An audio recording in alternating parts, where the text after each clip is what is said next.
गुजरात विधानसभा चुनावों में बीजेपी ने हार्दिक पटेल पर बड़ा दांव लगाते हुए उन्हें वीरमगाम से चुनावी मैदान में उतारा था।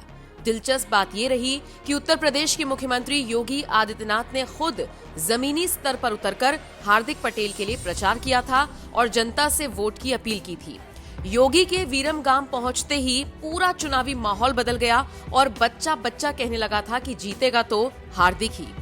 नतीजे आए 8 दिसंबर को और नतीजे वाकई में चौंकाने वाले थे, क्योंकि हार्दिक पटेल बड़े अंतर से जीत चुके थे।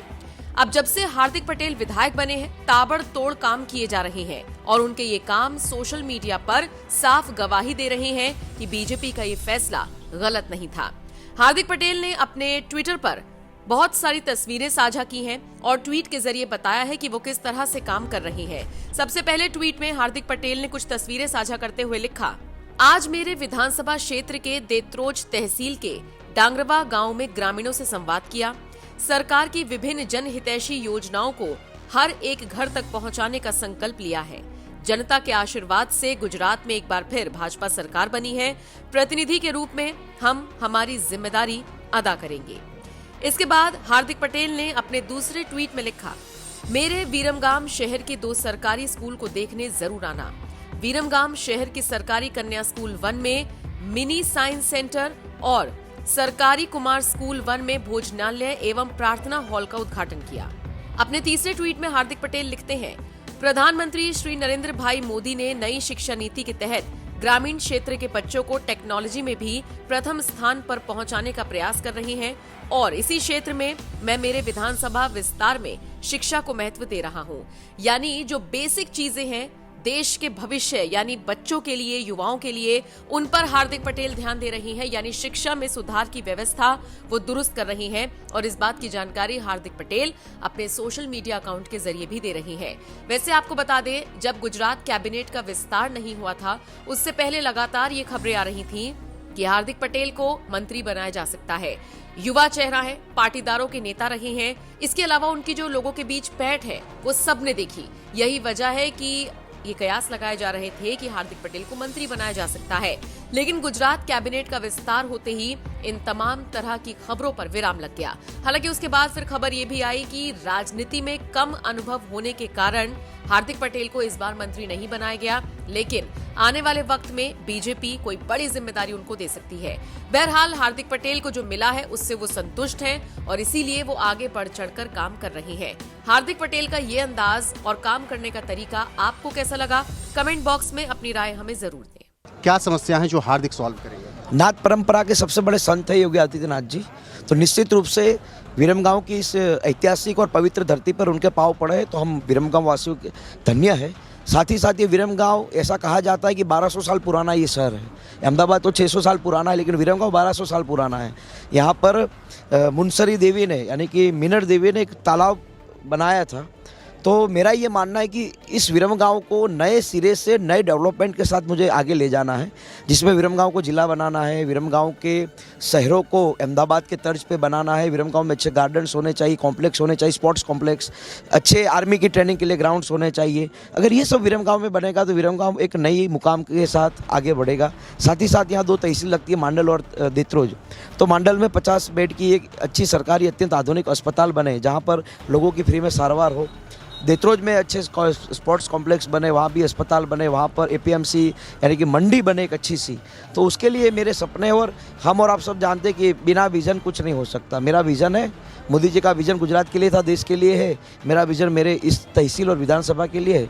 विज़न पे के साथ काम करेंगे। फ्री से याद आया, दिल्ली और पंजाब में सरकार चला रहे हैं केजरीवाल। वो कह रहे हैं कि 3000 हर महीने बेरोजगारों को बिजली और लाइट फ्री देंगे। क्या आप सोच रहे हैं कि इसका असर यहाँ कुछ पड़ेगा? जो लोग फ्री की बात करते हैं ना, वो निकम्मे बनाने की बात करते हैं। हमारे यहाँ का नौजवान फ्री में कुछ नहीं लेना चाहता, अपने बाहुबल के दम पे लेना चाहता है। और वो बाहुबल का दम है कि उसको मेरिट के आधार पर रोजगार मिल जाए, मेरिट के आधार पर सम्मान के साथ नौकरी मिल जाए। और यहाँ पर हमारी जो कंपनियाँ, मांडल में बहुत सारी नेशनल और मल्टीनेशनल कंपनियाँ आई है, या सानंद में भी बहुत सारी नेशनल और मल्टीनेशनल कंपनियाँ हैं, लेकिन कांग्रेस के विधायक ने कभी भी इन नौजवानों को वहाँ रोजगार मिले उसके लिए लड़ाई नहीं लड़ी। मैंने अपने घोषणा पत्र में लिखा है कि जब मैं इन लोगों के आशीर्वाद से जब गांधीनगर जाऊँगा तो सबसे पहला काम करूँगा कि यहाँ की कंपनियों में मेरे नौजवानों को वहाँ नौकरी मिले। जहाँ प्यार से बात होगी वहाँ प्यार से करेंगे, और जहाँ दम लगा के करना पड़ेगा वहाँ दम लगा के भी अपने नौजवानों को नौकरियाँ दूंगा। मेरी तरफ से आखिरी सवाल, उसके बाद हमारी सहयोगी नम्रता के 2 सवाल होंगे। आखिरी सवाल ये है कि भारत जोड़ो यात्रा इस वक्त चल रही है, आपके कभी रिश्ते रहे हैं उस पार्टी से, क्या टेक है आपका राहुल गांधी और भारत जोड़ो यात्रा? उनको पहले कांग्रेस जोड़ लेना चाहिए, बाद में भारत जोड़े, कोई दिक्कत नहीं है। जो लोगों की, जिस नेता की पार्टी में ही टूटा फूटा बिखरा हुआ सब कुछ चीज़ें हैं, वो कहेंगे कि मैं भारत जोड़ रहा हूँ। हार्दिक को क्या बात चुभ गई जो छोड़ना पड़ा? राम मंदिर पर स्टैंड नहीं क्लियर किया, धारा 370 हटाई गई कश्मीर से, हमारे पंडितों को वहाँ सुरक्षा मिली, तो कांग्रेस को अपना स्टैंड क्लियर करना चाहिए था, क्यों नहीं किया? और जब अभी राहुल गांधी भारत जोड़ो यात्रा कर रहे हैं, उसमें मेगा पाटकर को लेकर क्यों घूम रहे हैं? यही मेगा पाटकर ने हमारे गुजरात में नर्मदा कैनल का पानी गाँव तक न पहुँचे इसलिए विरोध किया था। सहयोगी नम्रता के 2 सवाल हैं उसके।